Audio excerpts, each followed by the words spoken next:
Hey, what's going on, everybody? It's your boy, Lunch here, coming to you with a combat training guide of all things on Shattered Worlds. We found this method a few days ago and we wanted to get it out to everybody so you could take advantage of it while we believe it lasts. This is something that we have a feeling may get nerfed. We think that the combat XP rates are just too absurd to remain, but just wanted to get it out in the meantime. So without further ado, let's get into it. We're going to start with an overview like all good guides do. Again, keep in mind this is an NA production, so it is rather scuffed. But we'll start with the rates. Obviously, rates are insane. And then we'll move to the gear and inventory and perks, followed by what mutators you'll want to select and what you'll want to know going into it, as well as the banking methods for the Invention training and the actual methods of how to obtain the higher Slayer XP rates and or the higher melee training XP rates. Moving into the rates, these are not clickbait. These have been tested for multiple hours, and we can confirm that the melee combat XP an hour can range from 15 mil or more. The HP training can be anywhere from 4 to 6 mil. Slayer, depending on the method you decide to choose, can be 3.5 to 5 mil, pushing more than 5 mil if you have a really good segment, as well as the Invention can range from 8 to 10 plus mil an hour, depending on how fast you are at banking. Alright, so we'll move right into the gear and inventory, starting with the inventory on the left. We have the prayer powder, which allows you to take more food in your inventory.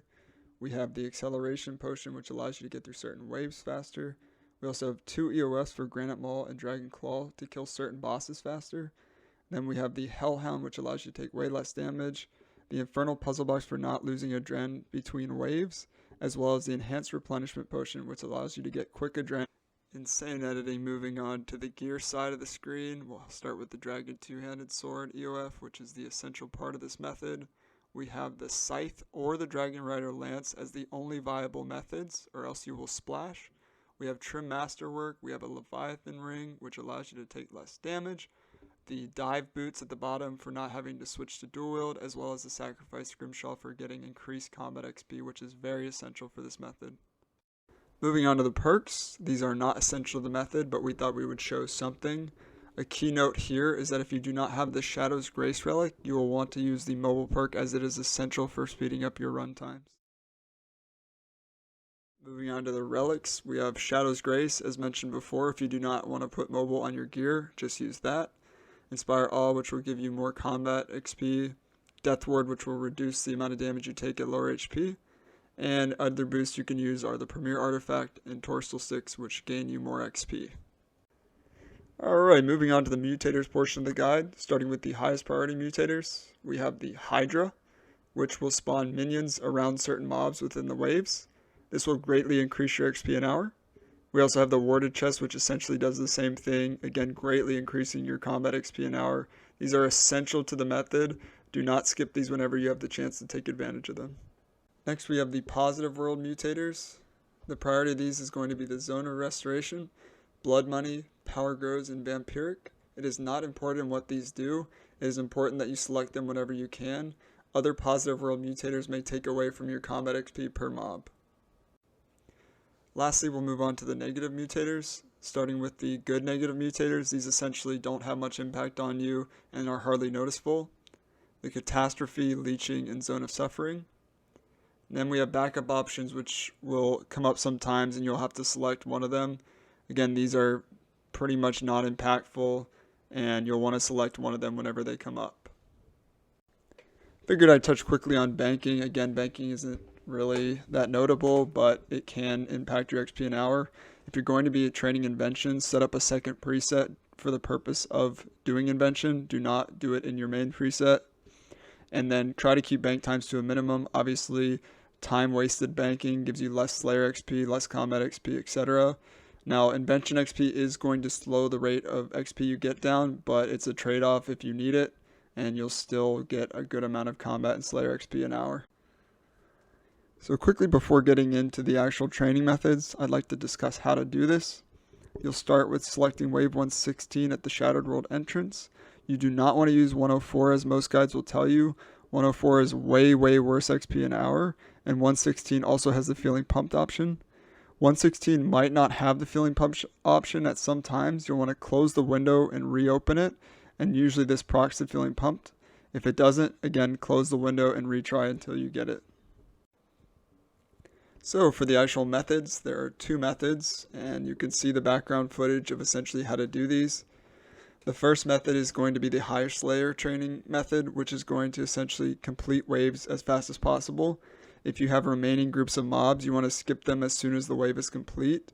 Rush the completions, get the highest anima, and you get rewarded with the most Slayer XP. The second method focuses primarily on combat XP. You'll still get a good amount of Slayer XP, but not the most. This method revolves around just killing the groups of mobs, even if the wave is finished. The important thing to note here is you don't want to get greedy. You don't want to kill 2 or less sets of mobs. You want to make sure that you're prioritizing the big clumps of them while finishing the wave. If the wave is finished and there's a large clump, you should continue to kill that clump before finalizing the wave. To wrap this guide up and let the footage play out, I'd like to make a couple quick acknowledgements. The first acknowledgement being the fact that this method is not new. Shattered Worlds for training and item XP leveling has been around for a long time. We believe that Wave 116 is a very niche thing that has come out, and we believe with the newest edition of the Dragon 2-handed EOF, not many people know about this.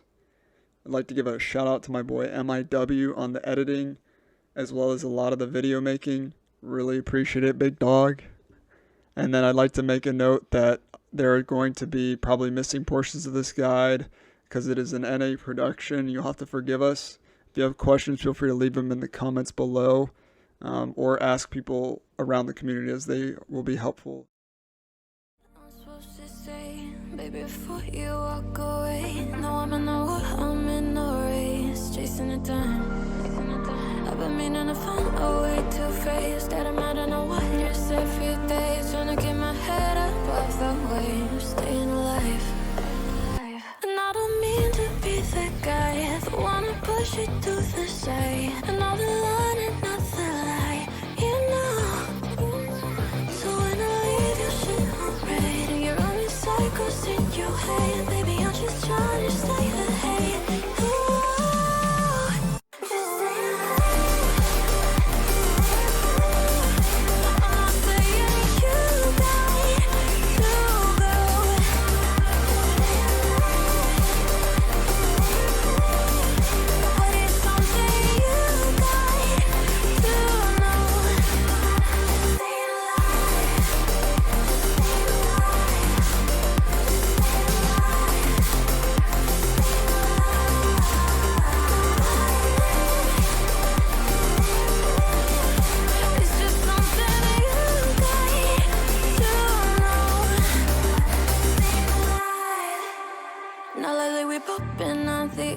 And I'm gonna regret some things I said. I don't want you to leave, so stay instead, and I pay the price.